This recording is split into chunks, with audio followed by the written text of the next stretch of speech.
घर में मैदा और 3 अंडे हैं तो ये रेसिपी बनाना तो बनती है, क्योंकि ये आसानी से बनने वाली, सस्ते में बनने वाली ऐसी रेसिपी है जो बच्चों को तो हद से ज़्यादा पसंद होती है। तो आज ही रेसिपी बनाइए और मुझे बताइएगा कि आपको ये रेसिपी कैसी लगी। बिस्मिल्लाहिर्रहमानिर्रहीम, अस्सलाम वालेकुम। आज हम बनाएंगे बच्चों की बहुत ही फेवरेट सी एक रेसिपी है।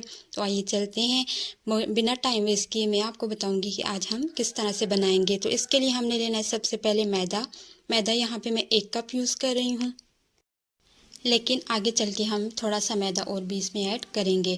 अब यहाँ पे मैदे को हमने छान लिया है, छानना बहुत ज़रूरी है। उसके बाद हम इसमें शामिल करेंगे नमक यहाँ पे 1 टीस्पून से थोड़ा सा कम मैंने यूज़ किया है, वो ऐड कर दिया हमने इसमें। उसके बाद इसमें जाएंगे 3 अदद अंडे। तो सिर्फ 2 इंग्रेडिएंट मेन जो हैं वो इससे बनने वाली रेसिपी है और बहुत ही ज़्यादा फेवरेट होने वाली है बच्चों को ये बहुत पसंद होती है, वैसे बड़ों को भी ये पसंद होती है। तो आज हमने सस्ते में ये बनने वाली रेसिपी है, और आप अगर इसको बाज़ार से लेते हैं तो आपको ये बहुत ज़्यादा महंगी पड़ती है। तो इनको अब हमने कर लेना है मिक्स, अंडे को और मैदे को, और अच्छे से मिक्स करके इसकी एक डो बनानी है। लेकिन यहाँ पे जब हम इसको मिक्स करेंगे तो ये जो है मिक्सर बहुत स्टिकी होगा अंडों की वजह से। तो आपने टेंशन नहीं लेनी, आपने परेशान नहीं होना, क्योंकि इसमें जाएगा 1/2 कप और मैदा। तो यहाँ पे जब हम मिक्सचर को मिक्स कर लेंगे तो वो स्टिकी हो जाएगा, फिर हमने इसमें मैदा और ऐड करना है। पहले हम मैदा 1 कप ही यूज़ कर रहे थे, उसके बाद हमने 1/2 कप और ऐड कर दिया। अब यहाँ पे इसको भी मिक्स कर लेंगे, और साथ साथ आपने कोशिश करनी है कि अगर अभी भी मिक्सचर स्टिकी हो तो थोड़ा सा मैदा आप और भी यूज़ कर सकते हैं, और या फिर आपने 1 से 2 टीस्पून, ज़्यादा नहीं ऐड करना, सिर्फ 1 से 2 टीस्पून ऑयल के या फिर घी के आप यूज़ कर सकते हैं, ताकि इसकी स्टिकीनेस थोड़ी कम हो जाए। अब यहाँ पे हमने इसको गूंद लेना है, और गूंद के हमने इसकी एक डो बना लेनी है। तो डो जो है वो आपकी कोशिश करनी है कि हार्ड होनी चाहिए, बहुत ज़्यादा नरम नहीं होनी चाहिए। इस दौरान अगर आपको थोड़ा सा मैदा और यूज़ करना पड़ जाए तो आपने कर लेना है। अब यहाँ पे मैंने इसकी एक डो बना ली है, आप देख सकते हैं। थोड़ा सा मैंने इसमें कलर भी डाल दिया था, वो वहाँ से जो है मेरी वीडियो स्किप हो चुकी थी। तो यहाँ पे आप देख सकते हैं येलो कलर का मैंने यूज़ किया, ऑप्शनल है, आप चाहें तो यूज़ कर लें वरना आप स्किप कर दीजिए।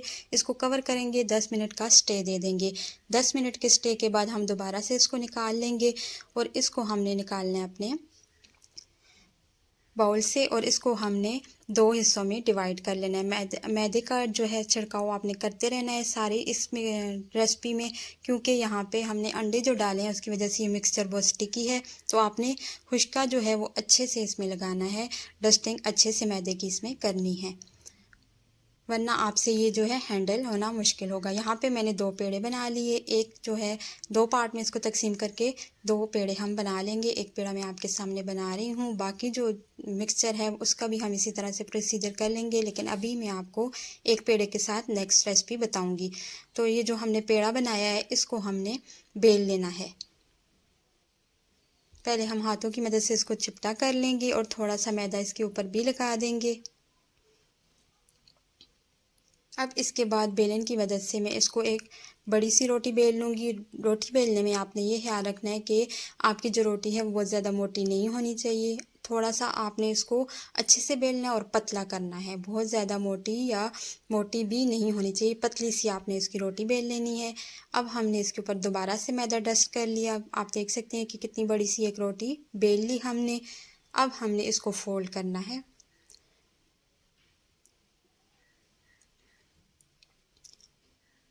तो यहाँ पे इसको आपने इस तरह से फ़ोल्ड कर लेना है, जिस तरह से मैं आपको करके दिखा रही हूँ।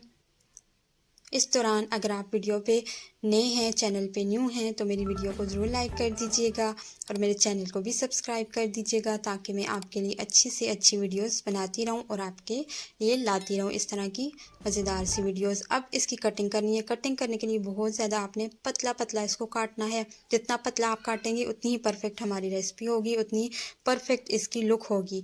अब यहाँ पे आप देख सकते हैं कि आपने जब इसको काट लेना है तो आपने इसको ऐसे ओपन कर लेना है। सारी आपने इसकी कटिंग करके इसको ओपन कर लेना है। एक ये तरीका है, दूसरा तरीका आप रोटी को ओपन कर लें। ये तरीका थोड़ा सा टाइम टेकिंग है, लेकिन इससे आपको ओपन करने का जो मसला है वो नहीं होगा। इजीली आप इसको इस तरह से उतार लीजिएगा और इसको साइड पे करते जाइएगा। इसी तरह से सारी जो रोटी है वो आपने इसी तरह से इसकी कटिंग कर लेनी है। मैंने नाइफ़ से की है, आपके पास अगर पिज़्ज़ा कटर हो तो इससे ईज़िली आपका ये काम हो जाएगा और आपका टाइम भी ज़्यादा नहीं लगेगा।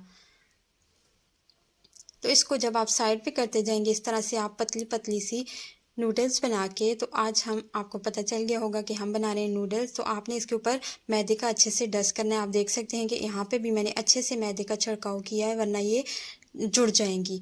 तो यहाँ पे हमारी सारी जो एक रोटी से मैंने बनाई है वो नूडल्स रेडी हो गई हैं। अब हमने इनको करना है बॉयल, यानी कि इनको पकाना है। तो पकाने के लिए पैन में अच्छे से आपने ज़्यादा सा पानी ले लेना है और उसके बाद उसको बॉयल आने देना है। बॉयल आने के बाद हमने जो नूडल्स बना के रखी हुई थी वो हम इसमें ऐड कर देंगे। इनको ऐसे मिक्स कर लेंगे और अलग-अलग थोड़ा कर लेंगे ताकि ये एक साथ जुड़े ना। वैसे ये जुड़ती नहीं है, लेकिन फिर भी हमने इसमें ऑयल डाल देना है। 2 चम्मच मैंने यहाँ पे ऑयल यूज़ किया है ताकि ये बिल्कुल अलग-अलग रहें और बिल्कुल परफेक्ट बने। आप यकीन नहीं कर सकते कि जिस तरह से आप बाज़ार से नूडल्स आते हैं उससे एक तो बेहतर, एक तो तादाद में क्वांटिटी में ज़्यादा और दूसरा बिल्कुल परफेक्ट बनती हैं। आप ज़रूर इसको ट्राई कीजिएगा। अब यहाँ पे हमने इनको बॉईल करना है। कितने मिनट? आपने तकरीबन 5 से 6 मिनट तक इनको अच्छे से बॉईल कर लेना है। और बॉईल करने के बाद जब ये अच्छे से बॉईल हो जाएंगी तो यहाँ पे आप देख सकते हैं ये पक चुकी हैं, बिल्कुल भी नहीं जुड़ी हैं और बिल्कुल भी नहीं टूटी हैं। तो यहाँ पे हमारी जो नूडल्स हैं परफेक्टली डन हो चुकी हैं। यहाँ पे फ्लेम को मैंने ऑफ़ कर दिया है। इसका पानी हमने स्ट्रेन कर लेना है, निकाल लेना है। जिस तरह हम दूसरे नूडल्स को, स्पैगेटीज़ को बॉईल करते हैं तो उनका पानी हम गिरा देते हैं, इस तरह बिल्कुल यही प्रोसेस होगा। ये पानी निकाल के इसको ठंडे पानी में आपने जो नॉर्मल टैप वाटर होता है उसमें डाल के आपने थोड़ी देर के लिए छोड़ देना है। अब उसके बाद हम इसको इस पानी से भी निकालेंगे और मैं आपको बताती हूँ कि कितनी क्वांटिटी में ये बन के तैयार हो चुकी हैं। आप इसकी लुक देख सकते हैं। आप इसको पतला करना चाहें तो और भी पतला इसको अगर आप काटेंगे तो बिल्कुल ये जो नूडल्स का पैकेट होता है उसकी तरह से बनेगी। यहाँ पे ये स्पैगेटीज़ की तरह से बनी है। थोड़ी सी मैंने इनको मोटा रखा है और इनकी क्वांटिटी भी आप देख सकते हैं कि कितनी ज़्यादा क्वांटिटी में ये बन के तैयार हुई हैं। उम्मीद करती हूँ आज की ये रेसिपी पसंद आई होगी। इनको फर्दर पकाने का तरीका मैं आपको लिंक में दे दूँगी, आप वो वीडियो देख के उससे इनको फर्दर भी बना लीजिएगा। वीडियो पसंद आई हो तो लाइक और शेयर ज़रूर कर दीजिएगा और अगर चैनल पे न्यू हैं तो मेरे चैनल को भी सब्सक्राइब करके बेल का आइकन प्रेस कर दीजिएगा। Thanks for watching.